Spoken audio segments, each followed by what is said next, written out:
read the Bible, we should always ask for the Holy Spirit guidance. Kasi, sabi nga, di ba, marami talaga naman nai-intimidate sa Bible. Like, nahihirapan silang intindihin. Even us, ako, nahihirapan din ako madalas.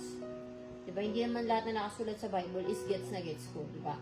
Pero, ang importante dyan is, when you are reading it with the Holy Spirit, it will clear your mind and help you understand kung para saan yung nababasa mo ngayon at kung paano mo siya may apply sa buhay mo. Totoo yun.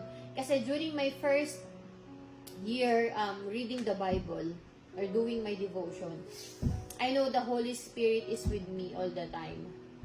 Kasi all the time laging nag-i-strike sa akin yung mga salitang nababasa ko. Like, for example, sakto siya sa sitwasyon ko ngayon, parang gano'n.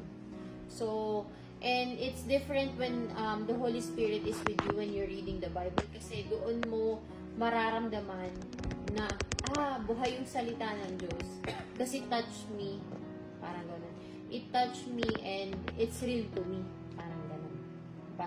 So, it's very important, like I've said earlier, na you read the Bible and ask for the Holy Spirit.